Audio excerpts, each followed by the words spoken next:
Bright education YouTube channel पर आपका हार्दिक स्वागत है। और हिंदी की क्लास में आज का हमारा टॉपिक है अलंकार।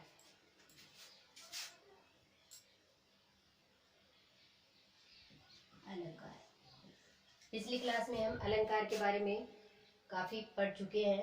अलंकार के जो भेद थे, शब्दालंकार, अर्थालंकार और उभयालंकार, जिसमें हम शब्दालंकार के बारे में पढ़ चुके हैं। शब्दालंकार के जो भेद थे, श्लेष, अनुप्रास, यमक, ये हमारे हो चुके हैं। और आज की क्लास में हम अर्थालंकार के बारे में पढ़ेंगे। अर्थालंकार में हमारा उपमा, रूपक, उत्प्रेक्षा ये हो गए हैं। आगे हमें करना है आज मानवीकरण अलंकार। मानवीकरण अलंकार। मानवीकरण अलंकार, जैसा कि नाम से ही पता चल रहा है, मानवी यानी मानव, मानवीकरण यानी कि मानवीय क्रियाओं का आरोप, यानी कि जड़ प्रकृति की जो वस्तुएं होती हैं या जड़ प्रकृति की जो चीजें होती हैं उनके ऊपर मानवीय क्रियाओं का आरोप किया जाता है। वहां पर मानवीकरण अलंकार होता है। यानी कि जड़ प्रकृति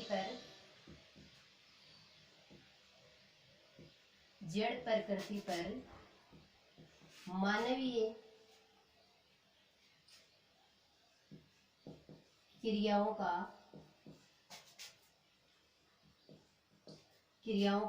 आरोप। जड़ प्रकृति पर मानवीय क्रियाओं का आरोप जहां होता है वहां पर मानवीकरण अलंकार होता है। जैसे कि मैं बोलूं कि मैं मात्र मृत्तिका हूं, मैं तो मात्र मृत्तिका हूं। अब यहाँ देखो, मैं तो मात्र मृत्तिका, मृत्तिका क्या है? मिट्टी, मिट्टी यानी कि जड़ प्रकृति पर मानवीय क्रियाओं का आरोप किया गया है। तो यहाँ पर मानवीकरण अलंकार है। जैसे लो यह लतिका, लो यह लतिका भर लाई, लतिका भर लाई नवल गागरी। लो यह लतिका, लतिका का मतलब है लता, भर लाई नवल नई, गागरी गागर यानी कि मटका, मटका यानी कि लता रूपी जो नायिका है वो क्या अपने नए रस की जो गागर है वो भरकर ले आई है। तो इस तरह से यहाँ पर क्या है? मानवीकरण अलंकार है। यानी कि लता के ऊपर मानवीय क्रियाओं का आरोप है। यानी कि गागर को भर के लाना, यानी पानी भर के लाना, ये सब क्या है? मानवीय क्रियाएं हैं। और जहां पर मानवीय क्रियाएं होती हैं, जड़ प्रकृति के ऊपर मानवीय क्रियाओं का जहां आरोप होता है वहां पर आपका मानवीकरण अलंकार होता है। जैसे मेघमय आसमान से उतर रही, मेघमय आसमान से उतर रही संध्या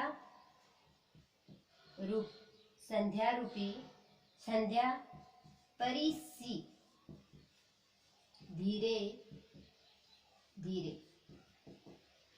यानी कि संध्या रूपी जो नायिका है, संध्या रूपी जो नायिका है वो मेघमय बादल रूपी आसमान से धीरे धीरे उतर रही है, परी के समान धीरे धीरे उतर रही है। यानी कि संध्या के ऊपर मानवीय क्रियाओं का आरोप है। तो इसमें हमें ये ध्यान रखना है कि जड़ प्रकृति पर मानवीय क्रियाओं का आरोप जहां होगा वहां पर मानवीकरण अलंकार होता है। यानी कि हमें ये यहाँ पे देखिए, मैं आपको बता दूं, मेघमय आसमान से उतर रही संध्या परी सी धीरे धीरे। अब यहाँ देखो, शब्दों की आवर्ती है, शब्द की आवर्ती है। और जहां पर काव्य में शब्द की आवर्ती होती है वहां पे पुनरुक्ति अलंकार होता है, पुनरुक्ति अलंकार होता है। लेकिन यहाँ पर इसमें कि संध्या के ऊपर यानी कि स संध्या का जो समय होता है उसके ऊपर किसका आरोप है? मानवीय क्रियाओं का, कि जो मेघमय आसमान से, कि बादल है आसमान, जो बादल रूपी आसमान से या मेघमय आसमान से जो संध्या रूपी जो सुंदरी है वो धीरे धीरे परी के समान उतर रही है। तो मूल रूप से इसमें आपका मानवीकरण अलंकार है, मूल रूप से इसमें मानवीकरण अलंकार है। अगर मान लो हमारा ऑप्शन के हिसाब से अगर हम इसको करते हैं तो ऑप्शन के अंदर मान लो यहाँ पे दे रखा है उपमा अलंकार, सलेस अलंकार और यमक अलंकार। अगर ये हमारे पास ऑप्शन है तो हमारा इसमें मानवीकरण अलंकार होगा। और मान लो मानवीकरण अलंकार यहाँ पे नहीं है ऑप्शन में, तो हमारा इसके अंदर उपमा अलंकार भी हो सकता है, परी सी, परी के समान, धीरे धीरे। और अगर यहाँ पर उपमा और मानवीकरण दोनों दे रखे हैं तो हम आपका मानवीकरण अलंकार ही होगा। तो मानवीकरण अलंकार में आपको ये ध्यान रखना है कि जड़ पर करती पर मानवीय क्रियाओं का आरोप होता है, वहां पर मानवीकरण अलंकार होता है। अगला हमारा है अतिशोक्ति अलंकार। अतिशोक्ति अलंकार, अतिशोक्ति, अति मतलब बहुत ज्यादा, उक्ति, उक्ति मतलब कथन, ज्यादा कथन, अति मतलब बहुत अधिक और उक्ति मतलब कथन, यानी कि दो शब्दों से मिलके बन गया है अति प्लस उक्ति, यानी कि किसी शब्द का बढ़ा चढ़ाकर वर्णन करना। अतिशोक्ति यानी कि काव्य में किसी वस्तु, किसी व्यक्ति का बढ़ा चढ़ा के वर्णन किया जाता है, वहां पर अतिशोक्ति अलंकार होता है। यानी कि सामाजिक मर्यादाओं को ये लांघ कर जहाँ पर किसी के बारे में बात की जाती है तो वहां पर अतिशोक्ति अलंकार होता है। जैसे परिभाषा इसकी हो जाएगी कि अतिशोक्ति शब्द है वो दो शब्दों से मिलकर बना है, अति प्लस उक्ति। अतिउक्ति यानी कि बढ़ा चढ़ाकर किसी कथन के बारे में, किसी शब्द का या किसी व्यक्ति का या किसी वस्तु का बढ़ा चढ़ा के वर्णन किया जाए, वहां पर अतिशोक्ति अलंकार होता है। जैसे हनुमान की पूंछ में लग न पाई आग, हनुमान की पूंछ में लग न पाई आग, लंका सिगरी, लंका सिगरी जल गई, गए निशाचर भाग।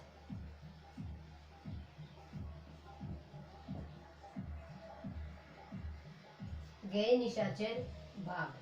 अब यहाँ देखिए कि हनुमान का इतना बढ़ा चढ़ा, हनुमान की जो पूंछ है उसका इतना बढ़ा चढ़ा के वर्णन किया है, लोक मर्यादाओं को लांघ कर इसका वर्णन किया गया है कि हनुमान की पूंछ में आग लगी नहीं, लग ही नहीं पाई, और उससे पहले ही क्या होगी, लंका थी वो सिगरी, मतलब सारी जो लंका थी वो जल गई। आग लगने से पहले ही लंका का जलना, यानी कि यहाँ अतिशोक्तिपूर्ण वर्णन हुआ है। जैसे राणा ने सोचा इस पार, तब तक चेतक था उस पार। ये दूसरा एग्जाम्पल है, देखिए आगे नदियां पड़ी अपार, पंक्ति क्या है ये, आगे नदियां पड़ी अपार, यानी कि आगे इतनी गहरी नदियां थी अपार, जिनको पार करना मुश्किल था। राणा ने तो सोचा ही था कि भाई इन अपार जिन नदियों को लांघा नहीं जा सकता, इनको कैसे पार किया जाएगा। राणा ने सिर्फ सोचा था, और राणा के सोचने मात्र, यानी कि उसने जितने समय में सोचा तब तक तो चेतक ने उन नदियों को पार कर दिया था। तो यहाँ भी बढ़ा चढ़ा के वर्णन किया गया है, यानी कि काव्य में बढ़ा चढ़ाकर वर्णन जहाँ पर किया जाता है, यानी कि जहाँ उपमेय या उपमान का अतिशोक्तिपूर्ण वर्णन किया जाएगा, वहां पर आपका क्या होगा, अतिशोक्ति अलंकार होता है। संदेशन मधुवन कूप भरे, कूप भरे, यानी कि संदेशों के आने, इतने सारे संदेश आए गोपियों के लिए कि मधुवन के जो सारे कुएं थे वो भर गए। तो ये क्या हो गया, अतिशोक्तिपूर्ण वर्णन हुआ। अगला हमारा जो अलंकार होगा वो होगा अन्योक्ति अलंकार। अर्थालंकार के अंदर ही है ये अन्योक्ति अलंकार। अन्योक्ति, अन्य और प्लस उक्ति।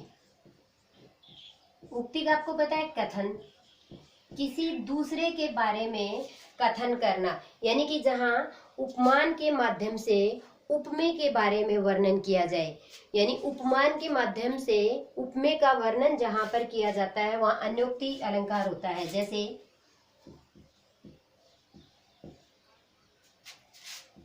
उपमान के माध्यम से उपमेय का वर्णन। देखिए एक बार मैं फिर से रिपीट कर रही हूं उनको। उपमेय और उपमान के अंदर समानता होगी तो आपका उपमा अलंकार होगा। उपमेय और उपमान के अंदर अभेद है, यानी कि दोनों को एक ही समझ लिया जाएगा। उपमेय के ऊपर उपमान का आरोप करके उनको एक ही समझ लेना, उनके अंदर कोई अंतर नहीं रखना, वो आपका रूपक अलंकार हो जाएगा। और उपमेय में उपमान की संभावना करना, उपमेय में उपमान की संभावना करना, यह आपका उत्प्रेक्षा अलंकार हो जाएगा। और उपमान के माध्यम से उपमेय का वर्णन करना, ये आपका हो जाएगा अन्योक्ति अलंकार हो जाएगा। जैसे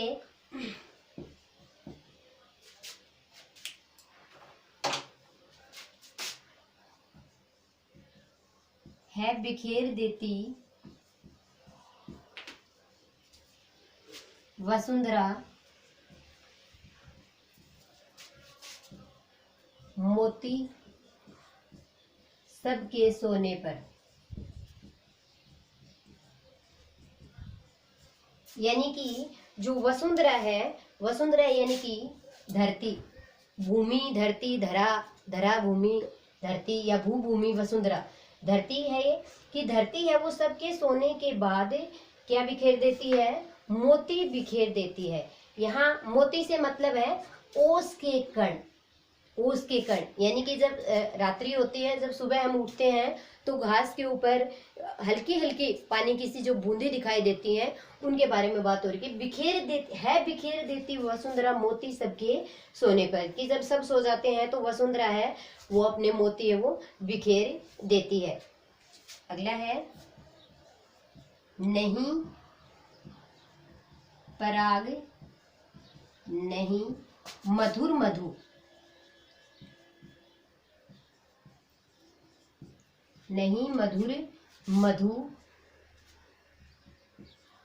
नाही विकास ही काल, इही काल।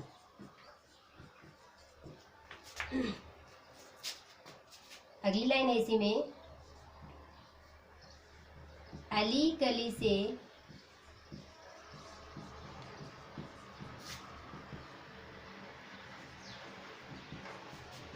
बंध्यो रहो आगे, नहीं पराग नहीं मधुर मधु नहीं विकास ही काल, अली कली से बंध्यो रहो आगे कौन हवा। यहाँ पर देखिए उपमान के माध्यम से उपमेय का वर्णन किया गया है, यानी कि अप्रत्यक्ष के माध्यम से, अप्रत्यक्ष के माध्यम से प्रत्यक्ष का वर्णन किया जाए। मतलब हम मान लो कोई बात किसी को कहना चाह, डायरेक्ट किसी को कोई बात हम नहीं कह सकते तो इसको इनडायरेक्टली समझाते हैं। ठीक वैसा ही यहाँ पे देखिए, नहीं पराग नहीं मधुर मधु नहीं विकास इकाल, अली कली से बंधे रहे आगे कौन हवा। यहाँ देखिए नहीं पराग, अभी इसमें खुशबू भी नहीं है, ना मधुर मधु है, ना रस है, नहीं इसका अभी विकास हुआ है, इस समय तक अभी मतलब इसका विकास नहीं हुआ। अली कली की हे भंवरे, यहाँ भंवरे है, अली का मतलब भंवरे, कली का मतलब है फूल की पूर्वावस्था है। बंध्यो आगे कौन हवाल कि हे भंवरे, अभी तो मतलब इस कली के अंदर मधुर मधु ही नहीं है तो फिर अभी से तुम इससे बंधे हुए हो, तो जब ये पूरी तरह से फूल बनेगी, इसके अंदर मधु का संचार होगा, तब तुम्हारा क्या हाल होगा। यानी कि इस पंक्ति के माध्यम से रहीम ने जयपुर के जो राजा जयसिंह थे उनको समझाने की कोशिश की है, क्योंकि वो पूरी तरह से अपने रनिवास तक सीमित रह गए थे, अपनी नई जो रानी थी उन तक सीमित रह गए थे। तो किसी भी राजा की इतनी हिम्मत नहीं हो रही थी कि किसी भी दरबारी की इतनी हिम्मत नहीं पड़ रही थी कि वो सीधे से जाकर राजा जयसिंह को राज दरबार के बारे में बताएं, अपनी प्रजा के बारे में उनका ध्यान दिलाएं। इसलिए रहीम ने ये दोहा लिखकर राजा जयसिंह को भेजा था कि भाई अभी तक तो इसका विकास भी नहीं हुआ है, अभी इसमें मधुर मधु भी नहीं है, अभी मतलब अभी तो ये इसका यौवन पूरी तरह से परिपूर्ण नहीं हुआ है। अभी से तुम्हारा ये हाल है, तो जब पूरी तरह से ये यौवन में आएगी तो तुम्हारा क्या हाल होगा। और राजा जयसिंह उनकी इस बात से काफी प्रभावित हुए और खुश होकर उन्होंने रहीम को अपने दरबार में दरबारी कवि नियुक्त कर दिया था। और इसके बदले रहीम डेली उनको एक दोहा दरबार में पेश करते और उसके बदले में उन्हें एक असरफी मिलती थी। और इस तरह से रहीम ने 720 दोहे लिखे और उन्हीं दोहों के पर उनकी जो किताब है वो है रहीम सतसई, यानी 700 दोहों के कारण उसकी किताब का नाम पड़ा रहीम सतसई। तो ये अन्योक्ति अलंकार की भी उपमान के माध्यम से उपमेय का वर्णन किया जाए, वहां पर अन्योक्ति अलंकार होता है। इसी तरह माली आवत देखकर अगला होगा आपका, जिन बिन देखे है कुसुम गई बीत गई बहार। जिन दिन देखे कुसुम गई बीत गई बहार, यानी कि यहाँ पर भी कि दिन बीते, जिन दिन देखे यानी कि पहले के जो दिन देखे थे कुसुम फूलों के समान, यानी कि अच्छे दिन थे, वो अच्छे दिनों की जो बहार थी वो बीत गई। ये भी मतलब मुगल शासन के ऊपर एक अप्रत्यक्ष रूप से व्यंग्य किया गया है मुगल कालीन शासन के ऊपर।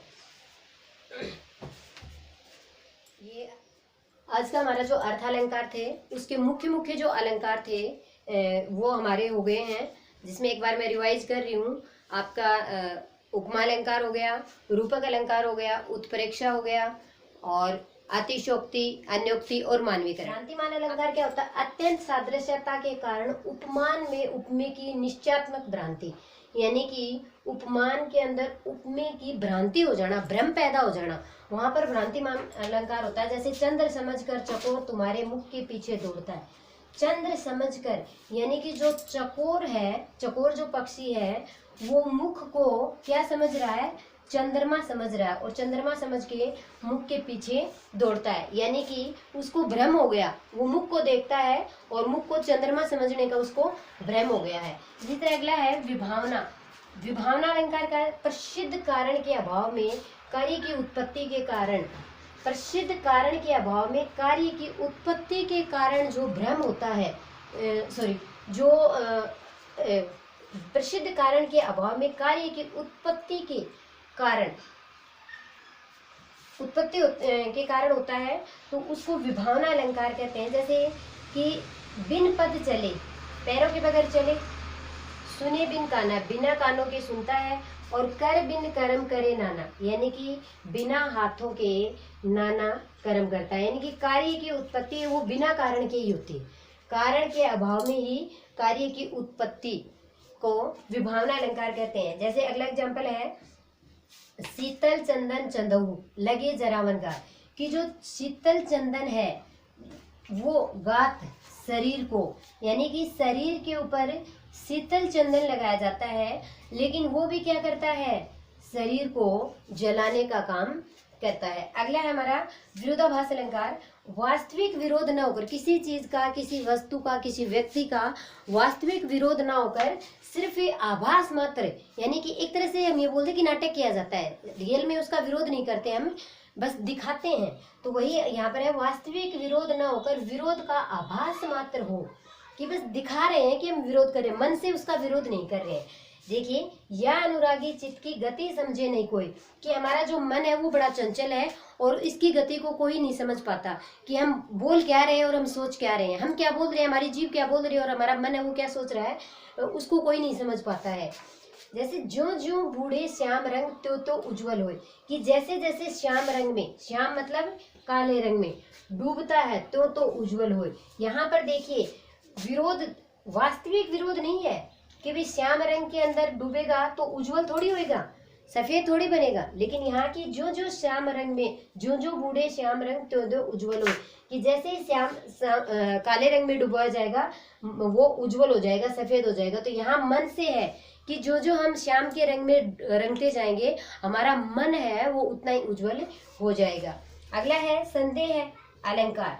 सादृश्यता के कारण उपमेय में उपमान का संदेह हो, उपमेय में उपमान का संदेह जहाँ होता है वहां पर होता है संदेह अलंकार की है, काया है या शेष उसकी छाया, कि ये जो शरीर है या फिर सिर्फ इसकी छाया है, ऐसा संदेह होता है कि भाई शरीर है, लग तो शरीर रहा है लेकिन हो सकता है इसकी छाया हो, शरीर नहीं हो। अगला लास्ट है हमारा असंगति अलंकार, जहाँ कारण व कार्य में निरंतर संबंध का परित्याग होता है, निरंतर उनके संबंध में बाधा उत्पन्न होती है, संबंध नहीं बन पाता है, वहां पर आपका असंगति अलंकार होता है। कारण व कार्य में निरंतर संबंध का विरोध का आभास होता है या संबंध का परित्याग होता है, वहां पर विरोधाभास अलंकार होता है। जैसे मेरे जीवन की उलझन बिखरी थी उनकी अलकें। अब देखिए ये एक अलग कार्य है, ये कार्य अलग हो रहा है कि मेरे जीवन की उलझन, यहाँ तक तो एक है, लेकिन बिखरी थी उनकी अलकें, उनकी जो लटें थी, उनके जो बालों की अलकें थी वो बिखरी हुई थी। अब यहाँ की बाल तो उसके बिखरे हुए थे, लटें तो उसकी बिखरी हुई थी और मन इसका उलझ रहा था। ये दोनों के बीच क्या नहीं बन पा रहा है, संगति नहीं बन पा रही है। यहाँ इन दोनों वाक्यों के अंदर संगति नहीं जम पा रही है। दृढ़ ऊर्जत टूटत कुटुम, नेत्र उलझे कुटुम टूटे, जुरत चतुर चित प्रीति, और जो चतुर है उसके जो जुड़ता है चतुर चित प्रीति, और जो चतुर है उसका मन के जो प्रेम रूपी जो चित है, मन की जो प्रीति है वो जुड़ जाती है। तो ये हमारा अर्थालंकार था। ये कई बार इनमें से पूछ लिया जाता है, पेपर की दृष्टि से इम्पोर्टेंट है। और अलंकार के अंदर हमें अलंकार की पहचान, अलंकार की परिभाषा को समझना जरूरी है। अगर हमने अलंकार की परिभाषा को समझ लिया, उसकी पहचान हमें हो गई कि इसकी परिभाषा में क्या बोला गया है, इसकी परिभाषा का एक एक जो शब्द है वो किसकी ओर संकेत कर रहा है, तो हमें अलंकार को समझना बिल्कुल भी कठिन नहीं लगेगा, हमारे लिए अलंकार बिल्कुल आसान हो जाएंगे। तो ये आज का हमारा जो टॉपिक था वो अलंकार, हमारा आज का ये टॉपिक कंप्लीट हो गया है। उम्मीद करूंगी कि आपको समझ में आया होगा, और अगर हमारा ये वीडियो आपको पसंद आया हो तो इसको लाइक जरूर करें। धन्यवाद।